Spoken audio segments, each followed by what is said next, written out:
So now before the break we were discussing that for instantaneous closure, the whole of the pipe will experience that maximum pressure, and this we can calculate. We just developed the formula for this, how much increase will occur due to this water hammer pressure. And the case is that at time Tc is equal to 0, instantaneous closure, so all the points in the pipe they will experience this increase in pressure. Clear? Now we also discussed that for how much time this increase in pressure at any point will remain before it is brought to the normal or change to the negative zone and come back to the normal for one complete cycle. Clear? So before we discuss the real cases, so there is one thing that we need to discuss. As you can see here that for this fluid here, for this fluid as the pressure wave passes, here the velocity is 0. So for 0 velocity, you see head loss should be 0. If there is no velocity, what should be the head loss? So that's why this line CR has a tendency to flatten out, means that this R which will approach this S. This R will approach this S because you have V is equal to 0.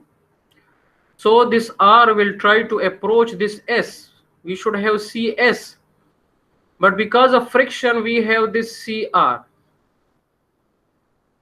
Clear?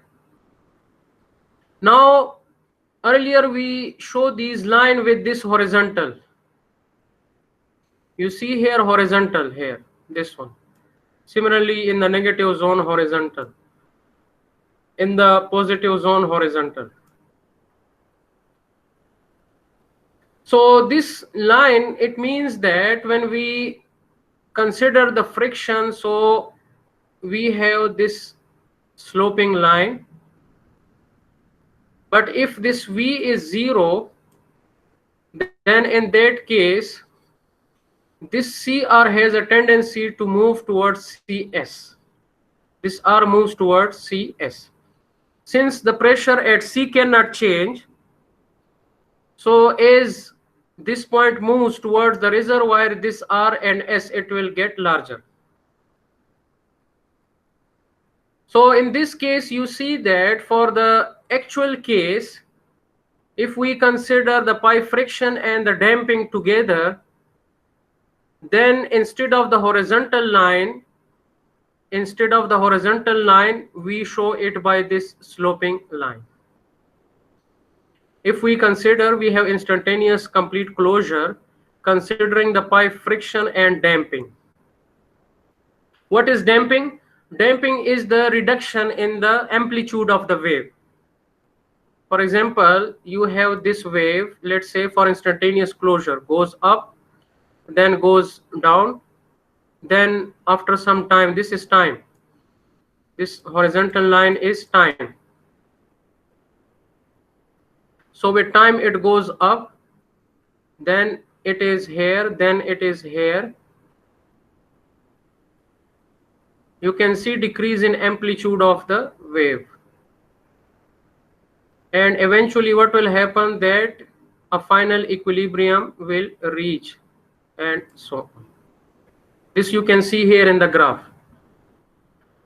So if we consider the pipe friction and damping, instead of horizontal line, you see it is shown by the sloping line. Similarly, instead of horizontal line, it is shown by the sloping line as the conditions are reversed. So it is written in your textbook that this has been borne out by the experiments. This is verified experimentally. Clear? So this is the history of the pressure at the valve when we consider the friction and the damping. Now we come to the real cases. So the real case is now rapid closure. So it means that now the time of closure is not 0. In instantaneous closure, it was 0. Now it is not 0. It means that now we have 0 less than Tc, the time of closure of the valve, is less than Tr, the return trip of the pressure wave. So it is still less than Tr. That's why the maximum pressure will be redeveloped. Previously, instantaneous closure, Tc was equal to 0. But now Tc is finite. 0.1 second, 0.2 second, 0.01 second, 0.3 second, 1 second, 2 second. But it is greater than 0 but less than Tr. We say this is rapid closure. For rapid closure, this diagram is shown, and this diagram is given for actual measurements. Experiment we conducted on a pipe. Clear? The details are given in a footnote in your textbook. You read the chapter. So this is rapid complete valve closure. This is valve closure in time t is equal to 1 second. In 1 second, we close the valve, and the return round trip of the wave is 1.4 seconds. So Tc is less than Tr. This is rapid closure. So these are actual measurements of pressure changes at the valve. If you want to know about the detail of the pipes on which this tests were conducted, that are given as footnote in your textbook chapter, please read more for more detail that. Now let us see the difference between this case and the instantaneous closure. That's why we see actual measurements are here. So the increased pressure is now 150 feet. The pressure head, the change in pressure head, 150 feet. Actually more than 150, but let us say just 150. Now see the differences between the rapid closure and the instantaneous closure. You see, in the rapid closure, the pressure increased instantaneously. So that's why you saw vertical lines. This is one complete cycle. But in here, for rapid closure, we have sloping lines. This is because that the maximum pressure is reached in Tc, not at 0. Because Tc was 0, so instantly the increase in pressure was reached. That's why the lines that were vertical here, you see, these lines are vertical for instantaneous closure. This is for instantaneous closure.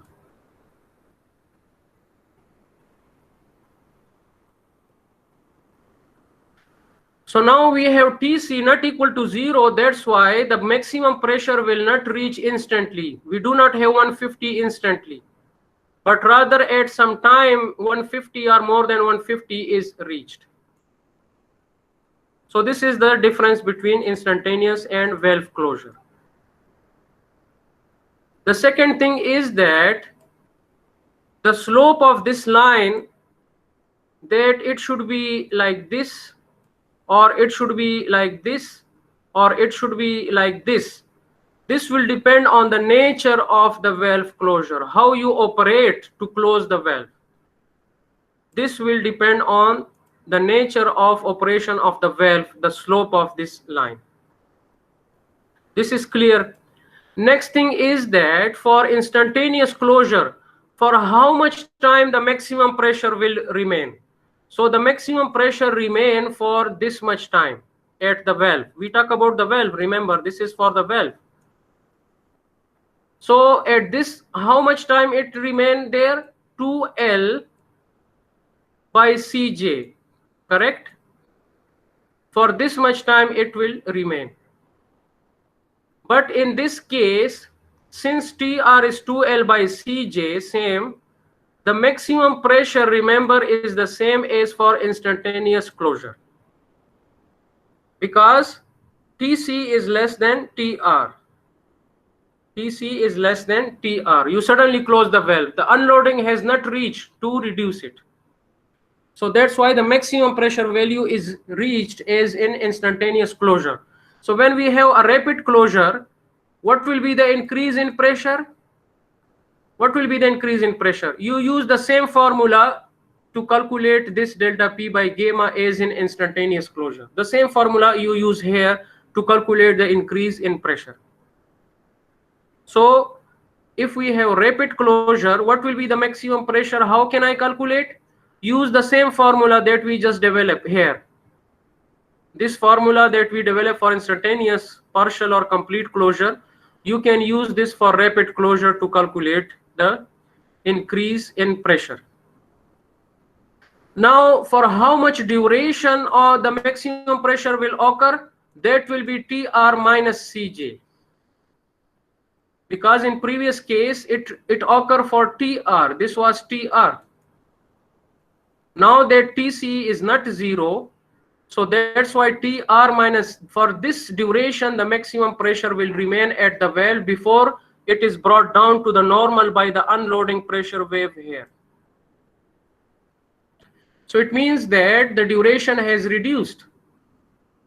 Previously it was 2L by Cj. Now it is that minus Tc, where Tc is some finite time but not greater than 0. So now that we have some finite time Tc, there is one factor that we need to discuss. What is that factor? The factor is that this Tc, since it is finite, for some point in this pipe, this can be equal to Tr.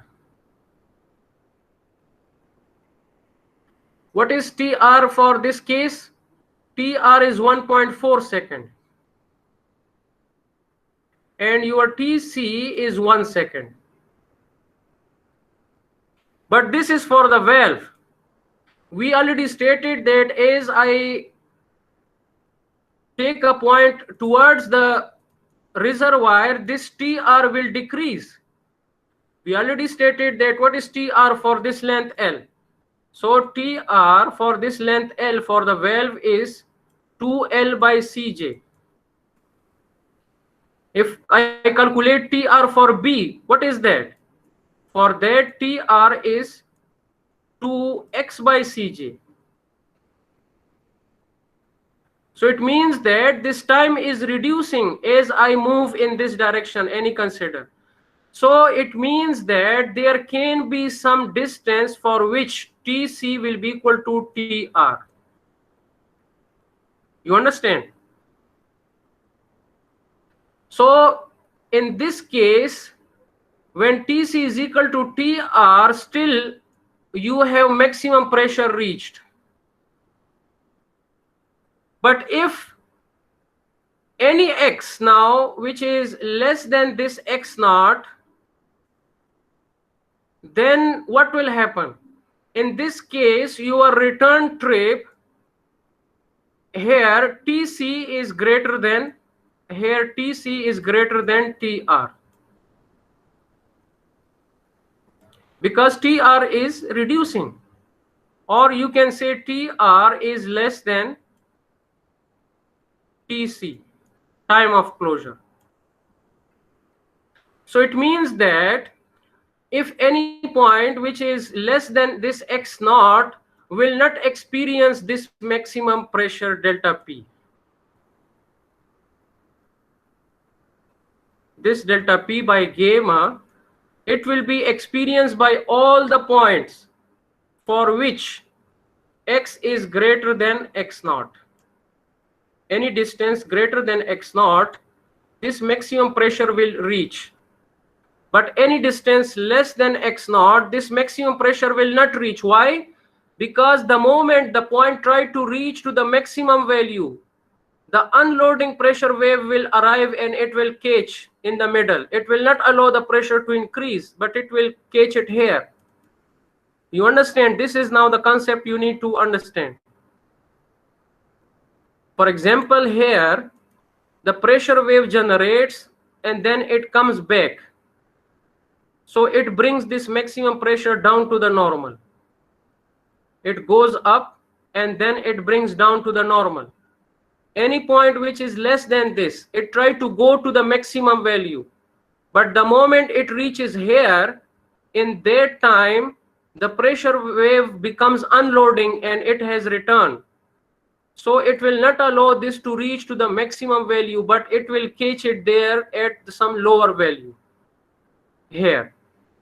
That's why we say that for distances less than x naught, there will be decrease in pressure at that. It means that for this length of the pipe, the maximum pressure is not achieved as it was achieved in instantaneous closure. For the real case, rapid closure, for this length of the pipe, the maximum pressure will not achieve. Why? Because the unloading pressure wave has returned and it will not allow to reach to the maximum value. But for the points greater than here, for this length of the pipe, the maximum pressure will reach. Why? Because the pressure maximum has reached and then the unloading pressure wave come and bring it to the normal. So it has reached to the maximum value. But for points, these points here on the pipe, the moment they try to go to the maximum value, the unloading pressure wave has returned and it will not allow it to reach to the maximum value. So this is assumption that we show this decreasing at a uniform rate towards zero at the pipe inlet or the reservoir. This is written in your book. This is assumed to be uniformly decreasing from maximum value to minimum at the reservoir. So can we calculate this x naught? Yes, we can calculate this x naught. And then we can tell that if any point is farther than x naught, maximum pressure can be reached. But if any point is less than x naught, maximum pressure cannot be reached. So how to calculate this x naught? We just equate Tc equal to Tr. So then in that case, Tc is equal to 2x naught by Cj. Now Tc is known to us, greater than 0 but less than Tr, and that you can put here. You see 1 second, 2 second, whatever the time, we can calculate this x naught distance. So at this distance from the reservoir, this x naught, for that point here on the pipe, the maximum pressure less than x naught, x less than x naught, maximum pressure will not be reached. But if any point is beyond that, maximum pressure will reach. This is important in case of rapid closure. And the maximum pressure you can calculate using the instantaneous closure equations. So this is the maximum pressure, and the sloping of these lines will depend on the valve operation. So now previously what you saw, this was the cycle here, but now what will be the graph for rapid closure? It will be like this. What will be the graph for this? It will be like this, sloping lines. Then come here, decreasing amplitude due to the damping, and then eventually a final equilibrium will reach. So it means that this cycling, it will not be for infinite time. This will be just immediate increase in pressure and then this will disappear. But this initial increase in pressure is dangerous. It can burst the pipe, or it can cause vibration or noise or leakages in the pipes. This we have to avoid. So due to damping, you can see here that then eventually it reaches the equilibrium stage. But this initial increase in pressure is dangerous. You see, it then decreases. Here it is decreasing and so on. But this increase in pressure immediately, that is dangerous. That we have to keep within limits in order to provide protection against the damaging effect of this water hammer. Let me show you this graph which you see here for real cases. It is just like we do ECG, etc. This is like that, pulse movement, clear? You can see this in the figure for the video for the given case.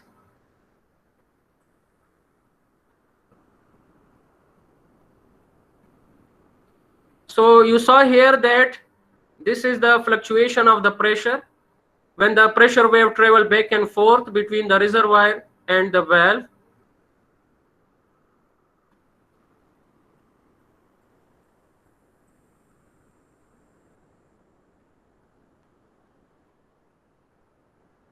So you can see the fluctuation of pressure between positive and negative values. Now you see here, see the graph. When you suddenly close the valve, see, suddenly close the valve. This is the real case.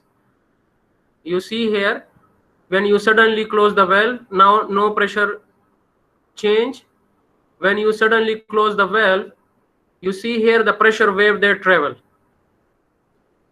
You can see here the pressure wave travel back and forth. So you can see here, this is the effect. You suddenly close the valve.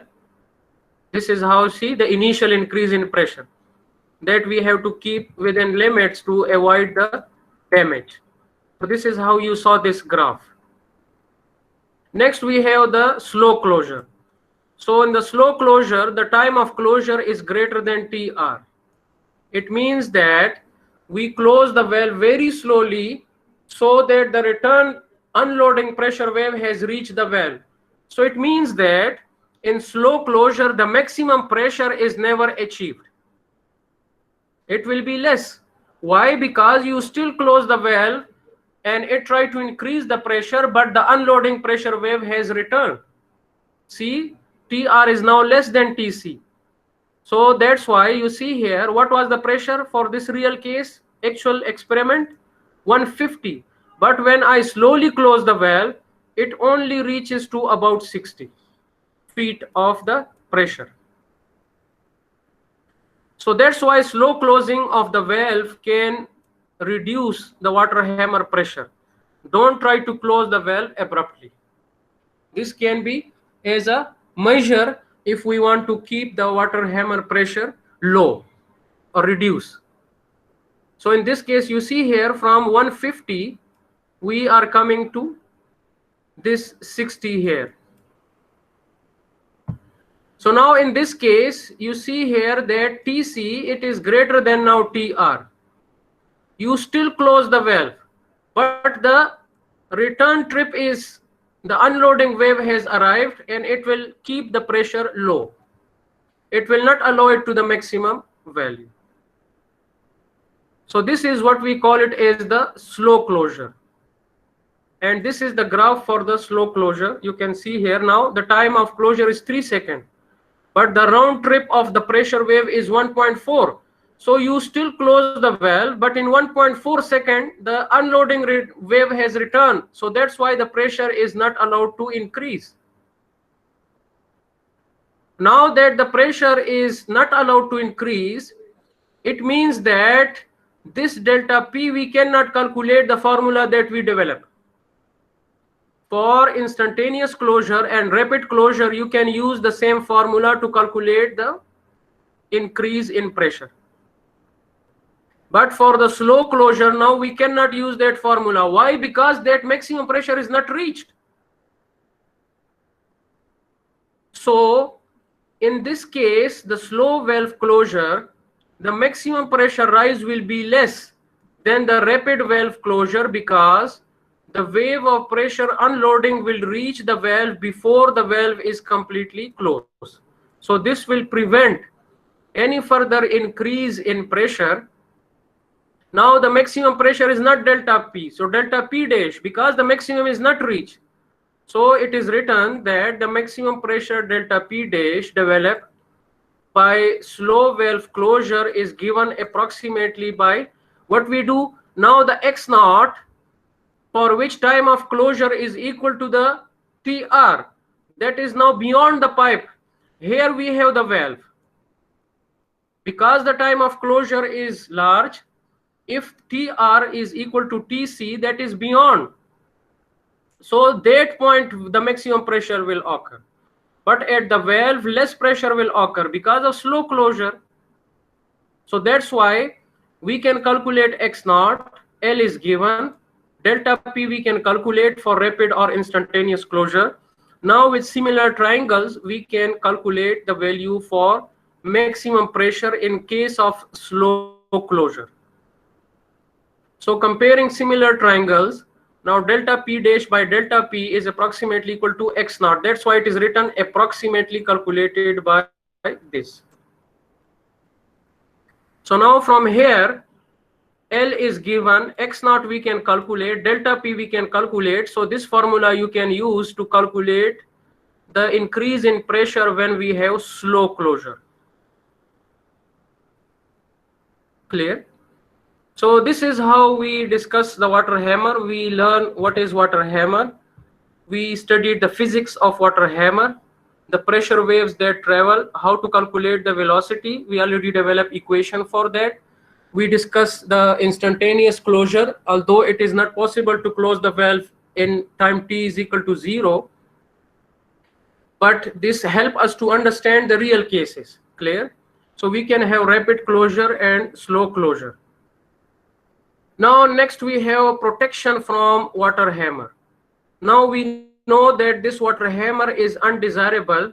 So how we can protect water systems or bursting of pipes, etc., leakages, the vibration it creates, the noise it will create when you suddenly close the valve, you will hear a noise in a pipe. So how we can prevent this? So the pipeline may be protected from damage by water hammer by connecting to it any variety of devices that keep the transient pressures within desired limits.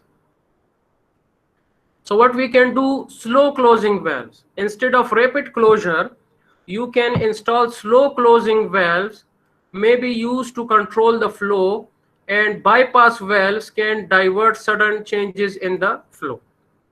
Similarly, automatic relief valves may be connected to the line to allow water to escape when the pressure exceeds certain value, and similarly air valves may be fitted to admit air into the line if the pressure falls too low. Air chambers include so-called bladder accumulators and hydropneumatic surge arresters. They contain air or gas which acts as cushion to absorb the pressure changes. Pump flywheels have been used to absorb energy by increasing the inertia of the rotating element, and they thus increase the time required for incremental changes in the flow rate. Similarly, we have surge tanks, which are just stand pipes connected to the pipeline that store liquid when pressures are very high and return it to the line when the pressures fall. Some surge tanks admit liquid through an orifice, which in addition helps to dissipate energy. Differential surge tanks have multiple chambers with interconnections. The different water levels that occur in the various chambers help to dampen out the oscillations. So you can see that a pipeline can be protected from damage by water hammer by connecting it to any devices that will keep the water hammer pressure within the desired limits. So now let us briefly discuss these surge tanks. Clear? Now you see, as I already explained to you, that from the reservoir the water is supplied to the tunnel, which is known as the penstock, to the turbine, and then the water flows downstream in the river. So if, let's say, we want to stop the turbine, if the load on the turbine drops, we have to stop the supply of water. So here we have to provide a valve or any arrangement. Later on we will study in turbines what arrangement is provided to control the flow. If you suddenly close this valve, these are huge quantity of water coming, big tunnels. So suddenly you destroy the momentum of the fluid. This will result in increase in pressure. So that's why these surge tanks are provided, which is nothing but just a stand pipe. So when the pressure increases, this water will rise. This will be designed. And then when the pressure drops, then the water can come down and then it can flow in the normal routine. So this will prevent damages that can occur to this pipe as a result of increase in pipe. So this is known as surge tank. Clear?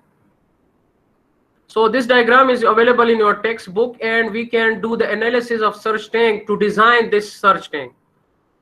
Clear that what can be the maximum height of this surge tank the water level can rise, so as to protect these tunnels when you close the valve suddenly to control the flow.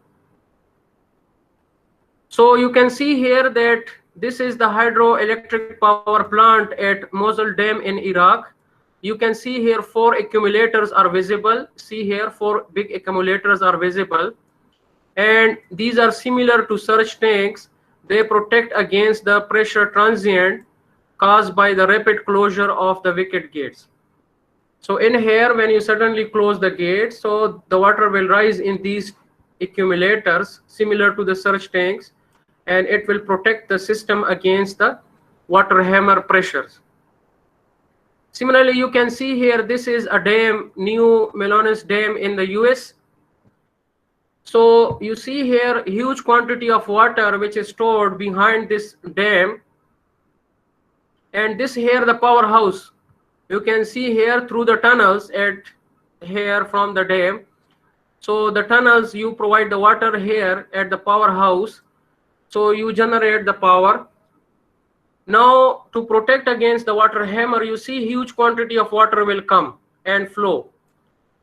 So a surge tank was excavated. This surge tank is provided here. You can see this is just a tank which is excavated in this hill, and it is open to the atmosphere. So as the water level pressure increases in the pipes, the water will rise in this surge tank. Similarly, like here, the water rises in here. So it reduces the pressure in the pipes to protect against the water hammer. So that's why you can see here this water,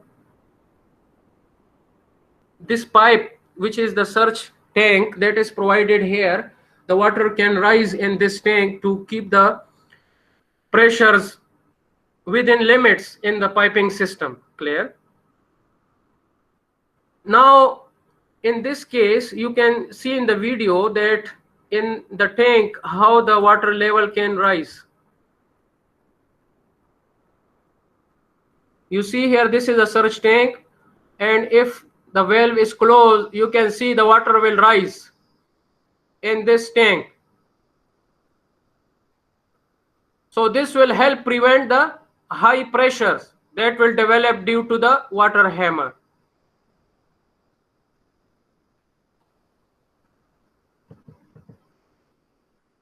So you can see that when the water rises in these tanks, you can see the quantity of water. So it will help prevent the high pressures that will result due to the water hammer.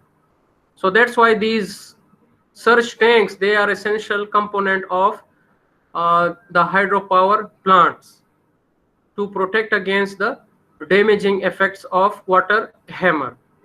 Now in the water supply systems, we provide what is known as the water hammer arresters. In our society, we commonly do not provide this because our pressures are not very high in the water supply system. But sometimes when you rapidly close the valve, you hear vibration or noise that is due to this water hammer. But it can burst the pipe, it can cause leakage to the pipe. But in Western countries where we have high-rise buildings, 100-story building, 150-story building, that case you take the water with a very high pressure. That water we use in our washrooms and for cleaning purposes, etc. So there they provide this arrangement, which is known as what? Water hammer arrester. So what essentially happen here is that when the pressure increases in the pipe, the water will rise here, and it will push this piston against the air chamber. Air is trapped here, so it will push this piston against the air. So that way the pressure will be dissipated. Clear? The pressure will be dissipated. And these devices come in a variety of shapes and sizes. You can see here that when the valve is suddenly closed, you see the water hammer it has created, but as the water goes up and it pushes the piston against the air, so that shock wave, that pressure wave is dissipated. And that's why you see that in the pipe, the pressure wave travels smoothly. You can see here. So these water hammer arresters, these are commonly provided in the water supply systems to keep the transient pressure within desired limits. Protection from water hammer. You can see in this video.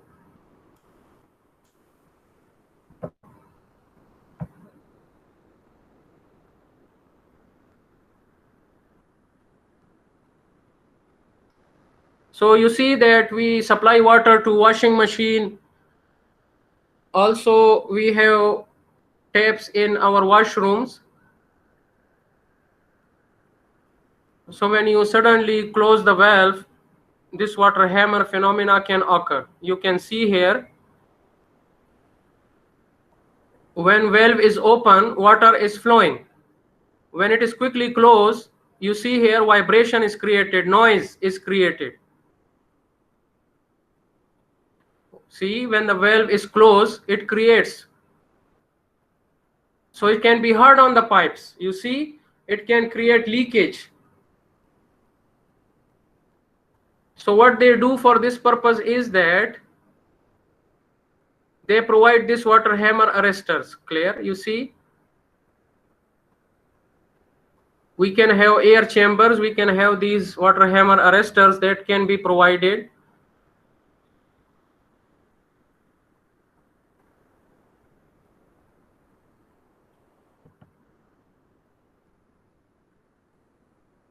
So this is how these water hammer arresters, they are provided to protect against the water hammer in the water supply systems. Clear? If you are more interested in the surge tanks, this is one paper which is available online. This is done by researchers in UT Lahore. So they published this paper, Hydraulic Transient Analysis of Surge Tanks, Case Study of Satpara and Golan Gol Hydropower Projects in Pakistan. So this paper is available online. You can read this paper, and there they explain in detail hydraulic transient analysis of surge tanks for these two projects, Satpara and Golan Gol hydropower projects in Pakistan. You can have a very good understanding of transient analysis of surge tanks. Clear? Here it is written that surge tanks are used for dissipate the water hammer pressure in high head hydropower project. So there they provide this diagram in that paper. When water is supplied through tunnel, that is the penstock here, when the demand drops, we need to control the speed of turbine. You need to reduce the quantity of water. So by any means, when you stop the water, this is huge quantity of water, as you saw in the video. So this water, it will rise in this tank. This tank is designed, clear, and then it will stay there. And when the pressure drops, the water can come back and then it can flow in the pipe. So it can provide protection against the water hammer effects. Now we solve 2-3 problems. So this is problem 12.4.3 from the textbook. This is, we have a 250 millimeter diameter pipe. We have flush entrance, F is given 0.026. The pipe length is 1000 meter, and it can deliver water from a high reservoir to a lower. We have submerged discharge here. Now the difference is 75 meter. This delta Z, this is 75 meter here. After a valve near the downstream, this is a valve here, this is valve.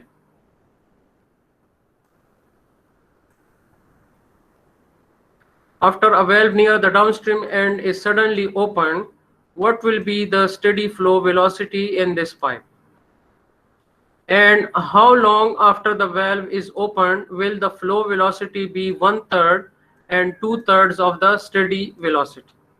So we already discussed this approach to steady flow, the last topic in the previous lecture. So we developed the equation. Now L by D, it is 4000. So it is greater than 1000. We can neglect the minor losses, and this K coefficient, this is equal to FL by D. Since we neglect the minor losses, this can be considered as equal to 0. And that's why we have this K FL by D. This is now 104. Now we also develop for steady flow velocity this equation in the last lecture. If you remember, this H is now delta Z in here. So you put the values. The steady flow velocity is 3.76 meter per second. This was the question. The second part is that how long after the valve is open will the flow velocity be 1/3 and 2/3 of the steady velocity. So for that we calculated this formula derived in the last lecture, that how much time it takes for velocity to approach to the steady velocity. This formula we can use. So if v is going to reach to 1/3 of the steady velocity, how much time you need? So 1.772 seconds. And if the velocity to reach 2/3 of the steady flow velocity, then the time required is 4.11 seconds. Next we have this problem. So water flows at 10 foot per second in 400 feet long steel pipe, 8-inch diameter with 0.25-inch thick walls. Calculate the pulse interval, means the return trip, and the maximum pressure rise theoretically caused by instantaneously closing the end valve, partially in part B and completely in part A. So what we do is that we can calculate the joint celerity or velocity of the pressure wave, which is given by this formula. So it is 4110 foot per second, 4110 foot per second. It is less than C. Why less than C? Because we consider pipe as elastic. Now the round trip we already discussed, it is 2L by Cj. So you just plug in the values. The return trip of the pressure wave is 0.195 seconds. Now we want to calculate completely close the valve. So what is the increase in pressure? So when you close the valve, this is the formula that we develop. Delta P is equal to rho Cj V. So you put the values. The increase in pressure is 79,600 pounds per square feet. Clear? This is the pressure rise. But if you are asking the question what is the total pressure, then remember what will be the total pressure.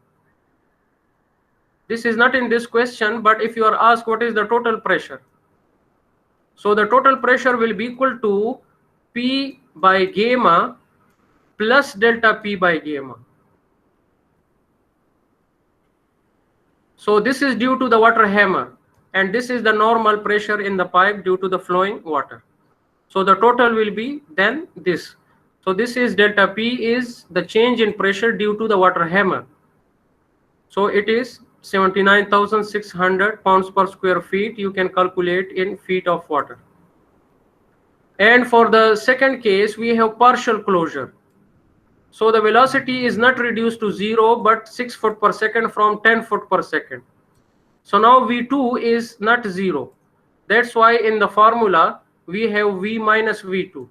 In the previous case, you completely close. For this, V2 is 0. So if you partially close the valve, still water is flowing. So that's why the velocity is reduced, but it is not 0. So we use this formula to calculate increase in pressure. So definitely it will be less than the previous case. So in here it is 31,800 pounds per square feet. What was the complete closure? 79,600, because you partially close it, so the pressure is less than the complete closure. 31,800 pounds per square feet. Next, this is another problem from 8th edition of the textbook. The elasticity and dimensions of pipe are such that the celerity of pressure wave is 960 meter per second. So this is your Cj. Suppose the pipe has a length of 600 meter and diameter of 1.2 meter. The flow rate is initially 0.9 cubic meter per second. So now the flow rate is 0.9 meter per second, cubic meter per second. We can calculate the velocity 0.796 meter per second by dividing by the area of the pipe. The diameter is given. Now water is flowing. Find water hammer pressure for instantaneous valve closure. So it is easy. This is equal to delta P is equal to rho Cj into V. Instantly we close the valve. So the pressure increase is 764 kilonewton per square meter. What is part B of the question? Approximate pressure at valve, here at this valve, if it is closed in 4 seconds. Now the valve is closed in 4 seconds. So it is now not instantaneous closure. Clear? Because instantaneous closure, time of closure is 0. Now the time taken is 4 seconds to close the valve. Now we need to calculate, is it rapid closure or is it slow closure, because the formula is then different. So we calculate the round trip. So the round trip you calculate from here, everything is known. The round trip is 1.2 seconds. And we close the valve in 4 seconds. So this is which case? This is slow closure. This is slow closure. So now for slow closure, this is the formula that we use to calculate the pressure at the valve. So you plug in the values. For slow closure, it is 238.75 kilonewton per square meter, kilopascal. So you can see here for instantaneous closure, 764 kilopascal. But for slow closure, it is 238.75 kilopascal. That's why slow closing the valve will help reduce the water hammer pressure. Then for C, part C, what is the case? The water hammer pressure at the valve, if it is manipulated so that the flow rate drops almost from 0.9 to 0.3. So now the valve is partially closed, clear. So the flow rate is reduced from 0.9 to 0.3. So we can calculate V2. Now V2 is not 0. So V2 is 0.3. Now you reduce the discharge from 0.9 to 0.3. So this is now the velocity. And now this V2 comes here, you see, because it is partial closure. So now you can calculate the pressure increase due to this effect. And for D, maximum water hammer pressure at a point 90 meter from the reservoir. If a 1 second valve closure reduces the flow rate from 0.3 to 0. Now the valve is closed in 1 second. So earlier we stated that what is TR? Your TR is now 1.25 second. And now you close the valve in 1 second. So what is that? Rapid closure. So it means that this is rapid closure. When you close the valve in 1 second, this is rapid closure. So now the question is that at 90 meter from the pipe, what is the pressure? At 90 meter from the pipe, what is the pressure? This is 90 meter. So you remember that in case of rapid closure, we say that not all the points in the pipe will experience maximum pressure, but only X, which is greater than X naught, maximum pressure will be experienced. Clear? But if here maximum pressure will be experienced.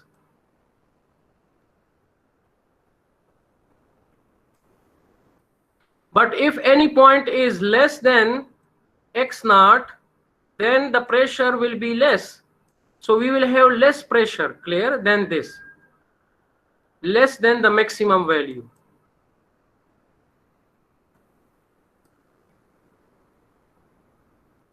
So now we don't know that this 90 meter is where. This 90 meter is less than X naught or greater than X naught. This we need to calculate. So now in here, we need to calculate X naught first. So TC is now 1 second. For this, what is X naught? So X naught is 480 meter. It means that any point with distance more than 480 meter, total length is how much? 600 meter. Total length is 600 meter. Any point which is greater than 480 meter will experience maximum pressure. Any point which is less than 480 meter will experience a pressure less than that. So what is 90 meter? 90 meter is less than 480 meter. Clear? This 90 meter, they say calculate the pressure. So it is less than 480. It means the pressure will be less. So what we do is that we calculate for corresponding to this point 3 meter, already the velocity, this we already calculated in the previous case. So now the maximum pressure is this 254.40 kilonewton per square meter. But this will be experienced for point greater than x naught. Since this point is less than x naught, which is for 80 meter, x naught is for 80 meter. 90 meter is less than that. So it means the pressure will not be this maximum 254, but less than this. So how to calculate? We say that this is your x naught. This is your x naught. So up to x naught, greater than x naught, the maximum pressure will be experienced by all the points. Maximum pressure, see, they will experience maximum pressure. But any point less than x naught, the pressure will be less. Since this 90 meter is less than 480 meter, that's why the pressure is less. So we can compare the similar triangles. So from similar triangles, we say that at 90 meter, delta P will be equal to, this delta P will be equal to, in 480 meter, so you have this pressure. So what will be the pressure in 90? So it is only 47.7 kilonewton per square meter. This will be the pressure increase due to water hammer at 90 meter from the reservoir.